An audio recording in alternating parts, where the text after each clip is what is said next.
Hey Marty, this is John with Get on the Track. Just taking a look at the data that we collected from our session last Friday in your Mercedes at Harris Hill. So to kick it off, I just wanted to say you did a really incredible job out there. So good, in fact, that I needed to set a new baseline lap for you because you beat the one that I put down for you earlier in the day. That makes it a little bit difficult when doing the data analysis because uh, basically you're going faster than I am. So I have to kind of show you the line and dive a little bit deeper into the data to show you where we can go faster on our next session. But needless to say, that was a fantastic job. Great bit of driving for you. And this is our lap history over the session that we did together. So if you take a look, this first 205, we can throw that away. That was the three lap sighting laps that I did. This was your first session in the car, and admittedly, it was relatively wet when we started. So that means we didn't quite have as much grip as we did towards the end of the day. So that does play a factor in the change in your lap times and the improvement in your lap times. I mean, I'll throw out a number. It might have been a 5 second difference in your lap times going from wet to dry. But honestly, I don't think it was that wet at the beginning of the day. So just something to consider, but it doesn't take away from what was fantastic progress. So again, first lap 158 and then a 146, and then we're consistently dropping to that 142.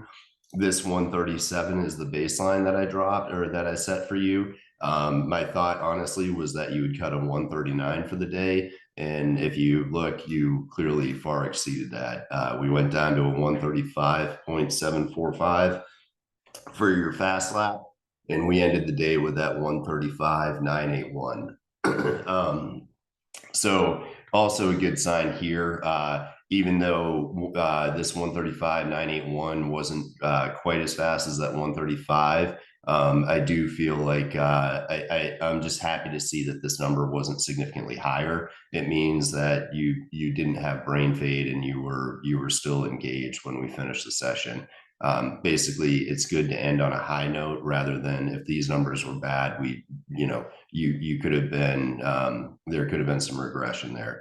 So I feel like hopefully everything's solidified. You had a chance to sleep on what we did, and basically when you come back, my hope is our starting point is going to be in this range 138, 135, and we'll start moving down from there.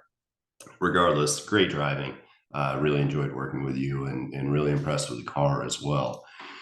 So that said, we're going to go ahead and dive into the data. So what we're looking at here is we're looking at the comparison between your fast lap, your best lap of a 135.746, and my demo lap of that 137 or baseline lap of 137. From there, if you're not familiar with the data tools that we have, due to the fact that I couldn't dial in your OBD2 port and get additional data off that, I will try to improve that for the next round. But because we weren't able to get more data out of there, we are using our speed, the lateral acceleration, so the amount of force that we're generating in cornering, and then the longitudinal acceleration, which is literally when you're going on the gas and when you're going on the brake. It gives you an idea of how many G's you're pulling, how much force you're applying to the car. So that said, on the left here, we have our GPS data overlaid over Google Maps. The big thing to keep in mind with this is it's not 100% accurate. So we will see some deviation here. It's the limitations of GPS. I don't know what the exact accuracy is, but it's probably within maybe a couple meters. Anyway, just want to say this isn't 100% accurate, but what it does do is it gives us a good comparison between the lines that you and I were running. So it'll give us a good way, hopefully, to demonstrate how I think we're going to gain time in that next session. There's a couple of factors we'll be working on, or a couple of areas we'll be working on, specifically your line. We're going to work on that, improve that, and get more speed there. And then also just getting more comfortable with the car and pushing the limits of the car, which again, you're doing a great job of to start off with. So that said, we'll start this lap where we usually do, start finish line, coming across the front straight that we see right in front of us when we're in the paddock. So coming through there and entering turn one, as you can see, I had a lot less speed than you did. This is normal. I don't like to push a client's car when I don't have to. But obviously for the next time I do a baseline, I'm gonna have to push a little bit harder to match your speed through here. Looking good. The one thing that I want you to think about when we come through here is, and we talked about this, the key is to get down to that apex, because that apex buys us room on the right hand side. I think we discussed this and you started to really kind of dial in that concept later on towards those last couple of sessions. I think there was a little confusion. The big thing here is as we exit one, we use whatever amount of track that we need to let the car run. One thing that I was noticing, and I'll have to see if I can pick it up in the videos, you were tending to, I call it pinching the corner. So you're holding that steering angle in more than it needed to, more than you needed to here, and trying to, effectively, you were forcing a tighter line from the car as you came through this exit of turn one. Instead, what we want to do, and here you can see on my red line, I'm not actually in the grass here, but again, if I think this is GPS data error, we should be closer into this, we should be close on this apex, and then we let the car run as wide as it needs to here. And when I say that, what I'm saying is we're not trying to force the car in. If the car, if we can open that steering angle a little bit and give the car a little bit more room to run, effectively create less G's through there, it's going to help increase that speed. So you can kind of see, let's take a look through here. So that's our lateral acceleration. Yeah, okay, this makes sense. I apologize. It took me a second to realize. So this is our midline for our Gs, but what you can see here is you're actually carrying significantly more Gs in the car, even after the apex, as you go through this corner exit. That's a direct reflection. So this is, just to be clear, this is the neutral line, like the 0G. And what, if you look here, you're carrying almost a G through here, while I'm carrying 0.64 Gs. Admittedly, I will give you that you are going faster than me. And so it is likely that you would need to be carrying more Gs regardless. But the fact that those Gs are increasing as you go past the apex, that's what I'm a little bit concerned about. We need to let that car, give that car a little bit more, let that car open out as you come through that corner more.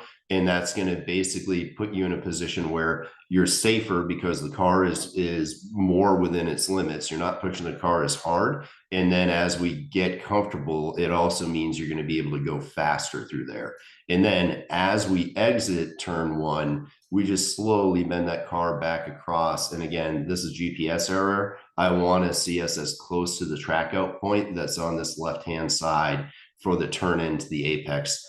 So as much as I like this being turn one being a fast corner, one of the things I want you to think about is turn two and turn three lead out onto one of the longest straightaways on the track. So we really want to optimize this corner. And to do that, what we do is we move the car as far left as possible when we're entering turn two. And then if you look, this is also an interesting comparison too. your line, again, you're artificially holding the car in. You're basically trying to run a tighter line. Whereas on the red line, you can see I let the car open up and swing through here. And what happens, let's move, I want to get us a little bit closer. What happens here, and again, I'm a little bit softer as I exit. Again, I wasn't pushing the car quite as hard, but what I want you to notice is on those lateral G's is the peak that you get on corner exit, right? So if you watch, my G's are dropping as I'm accelerating out of that corner, and I'm not accelerating quite as hard as you, again, because I was taking it easy on the car. But you see your cornering grip maximizes almost at the exit of that corner, at the exit of turn 3, whereas you see mine peak out right around the apex, and then they start to gradually drop. And the reason that that's happening is I'm opening that wheel on the exit, and I'm giving the car a little bit more room to run as we come through turn 3 here. I'm never a big fan of this naming convention. This is really just one turn, but 2 to 3, I'm letting that car open just a little bit wider, and that's going to allow me to lower the G's and create more ability to get on that gas earlier. And what that means is if I do it right and I get on the gas hard, I'm going to be carrying more speed than you through this entire straightaway, which is a really key concept to think about. To go faster, we want more speed on the straightaways. Coming into 4, you really started dialing this in. This is our uphill right-hander.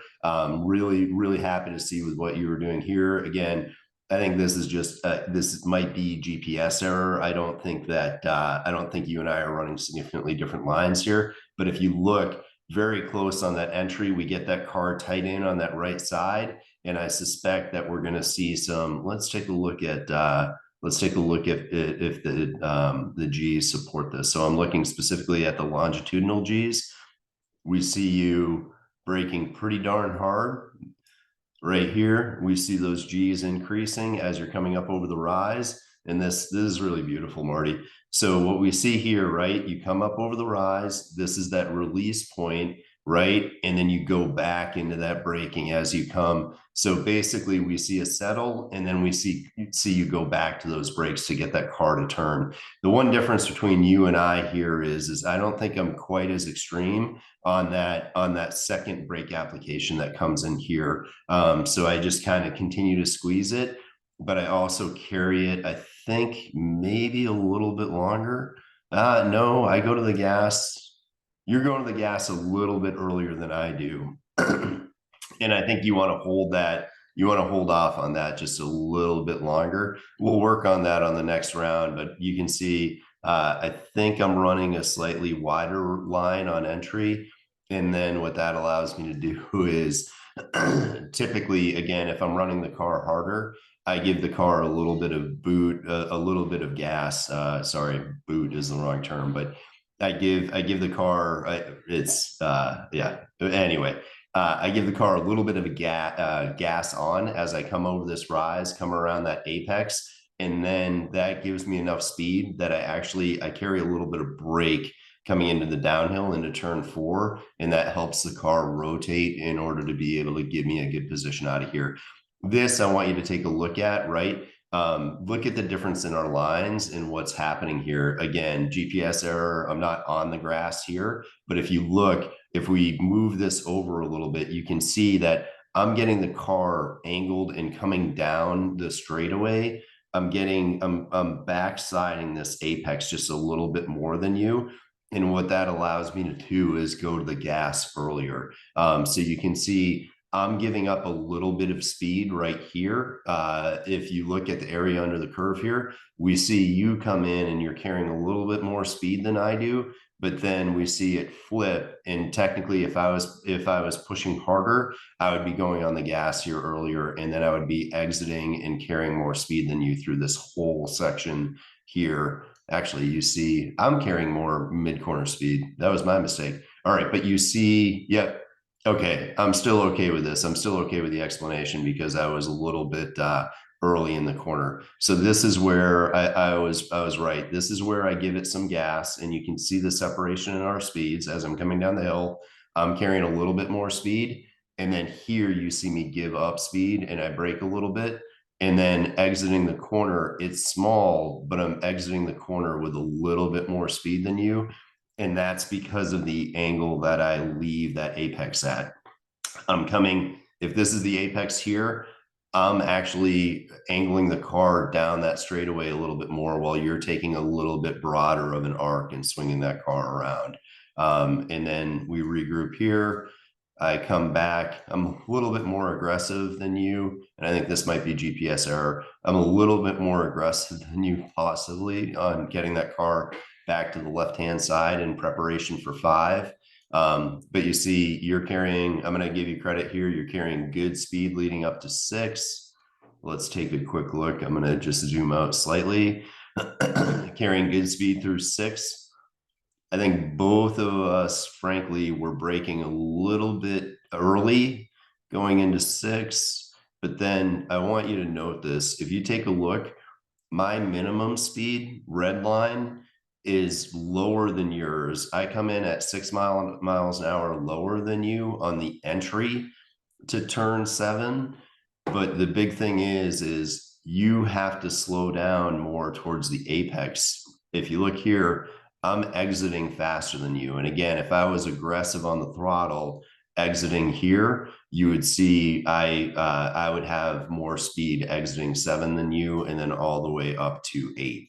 And you can also see here, let's take a quick look and dial in here. What I'm getting at, just in case there's any confusion, I'm braking harder and taking a slightly wider line into 7, which allows me to carry more speed leading up into 8. So I get a little bit better run through the straightaway here. Whereas you're the slow in, fast out mantra, you're not following it as we come into 7. We need to get that speed slowed down a little bit so that you can give it up. You give it up early here so that you can start going on the gas earlier as you go past the apex. I think that's going to be useful for you. All right, so then flowing into turn 8, I think everything was pretty good into turn 8. If you look, our lines look pretty similar exiting that apex. Everything's looking good here. I carried slightly more speed into 8 than you did, but then so you gave up a little bit. This just has to do with confidence in the car. And then started building. You gave it a little bit more gas here. The interesting part is if you notice, I'm carrying more speed through 9, which is that long sweeping right-hander coming into turn 10. So this is the corner where you everybody gets a little bit nervous because all there is here is you're looking at grass and you have to make this tight right-hander. But I wait a little bit. I carry that throttle a little bit longer, carry a little bit more speed here. I've got 4 miles an hour on you. When we go harder, you're going to see when I set a faster baseline, you're going to see that I carry a lot more speed into here. And then I get that hard braking done. And then you can see here, right? Again, my minimum speed is just a little bit slower than you. I sacrifice just a little bit on that turn entry. So I'm down at 38, you're at 39, but you see, I go to the throttle with more confidence than you because of the line. So I want you to take a pretty darn close look at this line here. I'm coming across the back side of that apex where you're turning in a little bit. What's interesting is I think this might be GPS error, but you're coming in, and I think your turn in is just a little bit earlier than me. And that makes it shallow on the early part of the corner, where instead I go deep, and that allows me to go past this apex even tighter. You're coming up and out. So you're exiting. Your turn in was a little bit early, and you also are trying to carry a little bit too much speed here. Whereas I sacrifice that speed, I get the car rotated early, and then I start going on that power hard here. As I come past that apex, I'm getting on that power and really kind of whacking it open. And that's letting me carry more speed as I exit that turn. and come up through here. Again, you can see I wasn't as hard on the throttle as I could have been through here because I was giving it up a little bit, but you can still see some significant separation between my speed and your speed, right? Like it's a mile an hour. It does make a difference over time. Then the one other thing I'm going to call out, right, is that I come out a little bit here. I come out on the exit of 10. I keep the wheel. When I say out, I come out to the exit track out point of turn 10, but then I hold that wheel for just a little bit and I get about, I don't know, 5 feet away from the curbing coming into the right in order to be able to get a better line going past this apex here. What that allows me to do is because we're so slow here, I can go full throttle, get that car to grip, and then it gives me it again similar to the exit of 10. It's just happening at a higher speed. So back at 10, where I kind of backside that apex a little bit by coming out a little bit on the entry to 11, that allows me to backside the apex that occurs at 11 here. And so I carry a slightly tighter line on exit, and that's allowing me to put that power down. I think that's kind of the wrap up on this. If you got any questions about what I've said here, please let me know. I think I hope you get like seriously really impressive driving from you. You running that 135, it was very surprising. I think we're going to make some massive gains with the next 2 sessions that we have. Bear in mind the numbers are going to be smaller, but I think you're going to start finding the limits of that car, and I'm really looking forward to it. So have a great day, and I'll talk to you this coming Saturday. You got to check my schedule. I think it's Saturday. Anyway, look forward to seeing you.